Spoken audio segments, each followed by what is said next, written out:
Okay, when you get to Jupiter, Jupiter is your understanding of your aggression, understanding of your actions.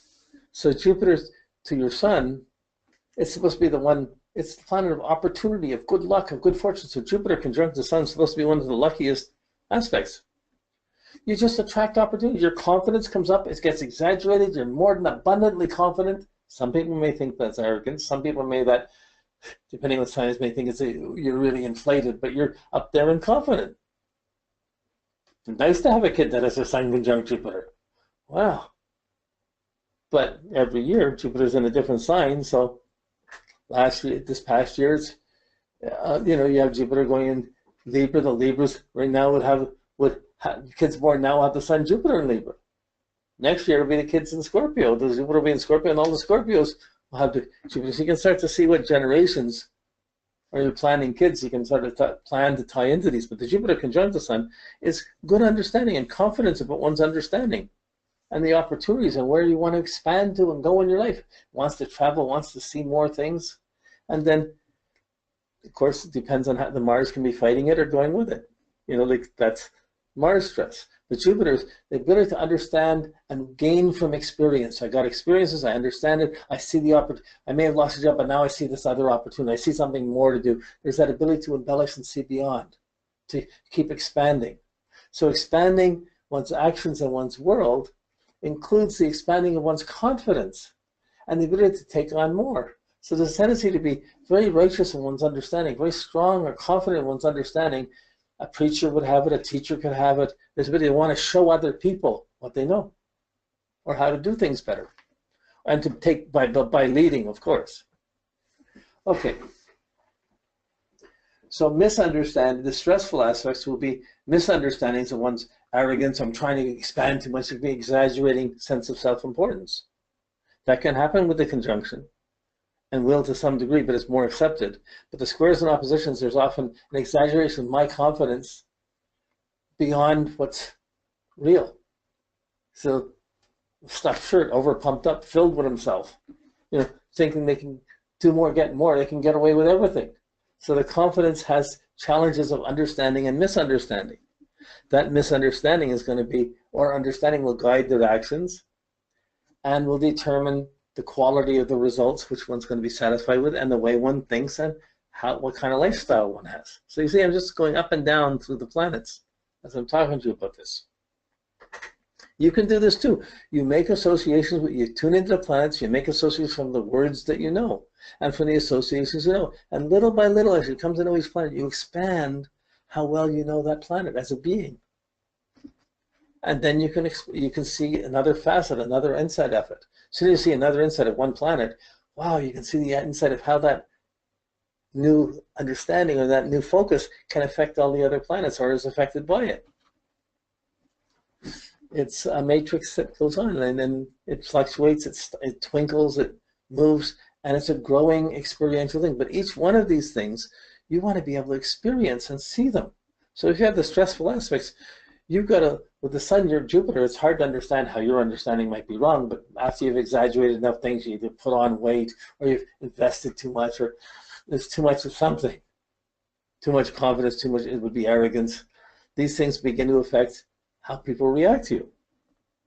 And there's a need to learn, but with Jupiter, you may think you know too much, you don't need a teacher, and you may have to struggle with that till you learn to take from the teacher, and there's a stress involved in that. And then maybe eventually you go back and get the schooling, but learning usually is a good factor to solve it. When you get to Saturn, Saturn to the sun is going to create a tendency to lack confidence, to restrict and be cautious about one's confidence, to be defensive and not be so showy, to be more humble and more to play your confidence down, to not show it so much to other people or to be put down for it. It's not as inhibiting as the Saturn to the moon, but it's still strategic and cautious. It works on plans, on strategies, on defense, and it tends to struggle with authority. I want to do this, but they're the ones that are there now. Like there's a struggle with the father, with discipline, and sometimes it can be too severe and it affects one's confidence. But really there's a need, when you have the Saturn aspect, or from Saturn to the sun, it's telling you the need for discipline. If you want to get something, you want to have your confidence, you're going to have to work for it. Is it enough to just get a degree, or would you get the PhD? What are you prepared to work for? That's the Saturn to the Sun. How much challenge it takes, your confidence comes in, but usually a long-time plan will be set, a long-time goal or struggle that has to be dealt with, and once it's dealt with, the confidence will come out, but it doesn't come out easily. It tends to be acting older or serious or shy or reserved when one's younger. So you can see how the restrictiveness comes in. We've got to go. I'm not going to stay on these. I'm going to start moving faster. But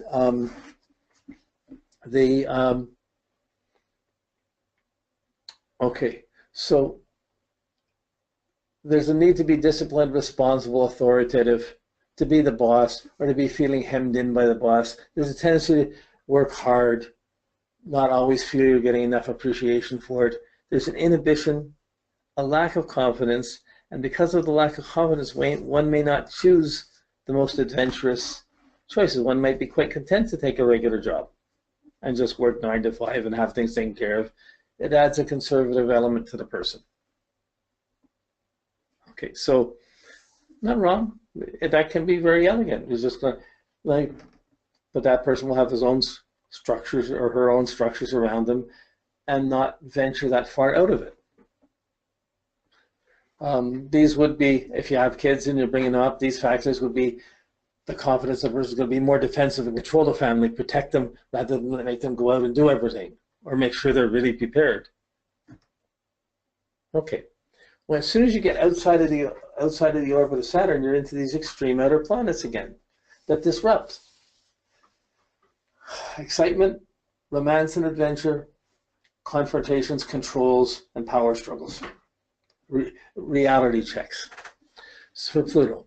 So the excitement of Uranus conjunct the Sun, is someone who's got to be different.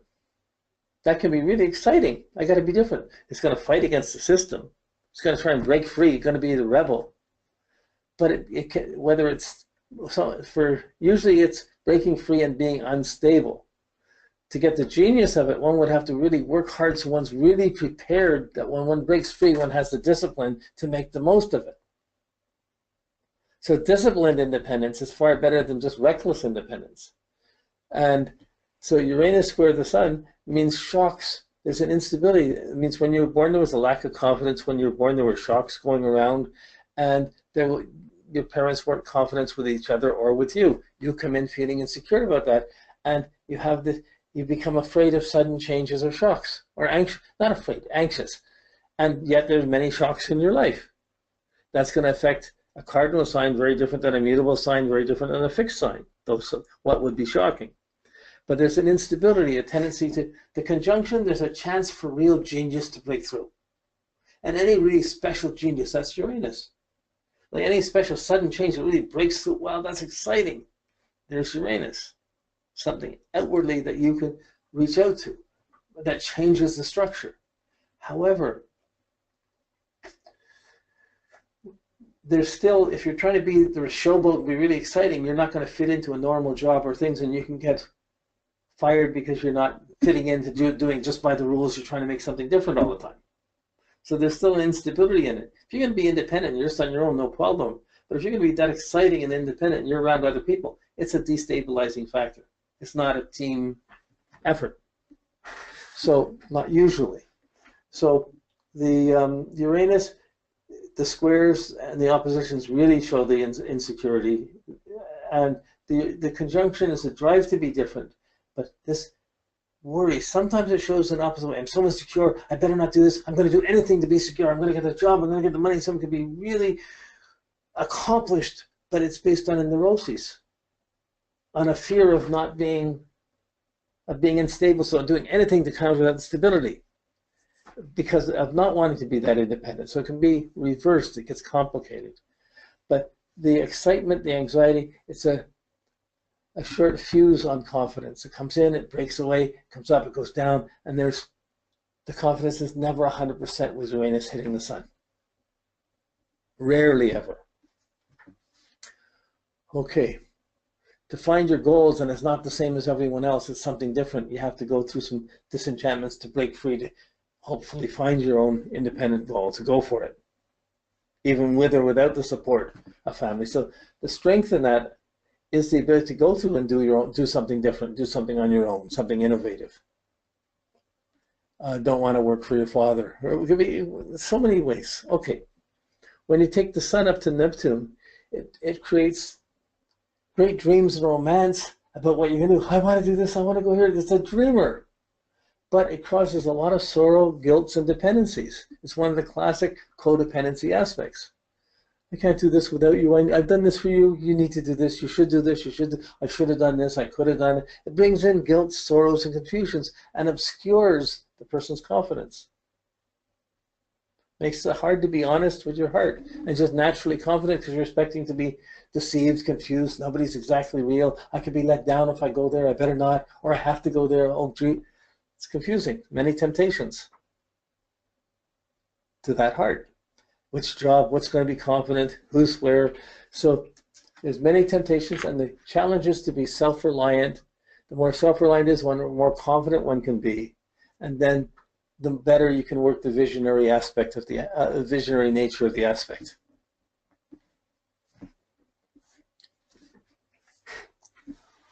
Okay, when you take it out, so the temptations, the confusions, the complications of Neptune come into effect the confidence. When you get to Pluto, it's really controlled. There's a fear of not being confident enough. There's a fear of losing one's self-importance. And often there's abuse and things that come in that justify that fear. But as when it goes up, there's a tendency to control one's confidence, to not surrender. I can do things, I can make things happen, but it's a little rigid. And if you're with someone like that, they're not going to surrender to you. They'll do what they have to do, but you're not going to get surrendering. You're not going to get feedback, that much feedback from them. There'll be some struggle or battle going on for what's real, what's control. Am I good enough? Can I really do it? I can't do this. There's some block that's there that creates a kind of anxiety about their confidence, a fear. I'm like, what's the truth? Am I really confident, or is this just faking it? Or how good is this? How good is not? Is someone going to put me down? It's not there. So if someone's abusive, they have the fear of getting on their own. I can't do this. If someone's not, they could be. Often there's a strength, but a fear of surrendering. So there's a harshness to one's confidence, not a softness.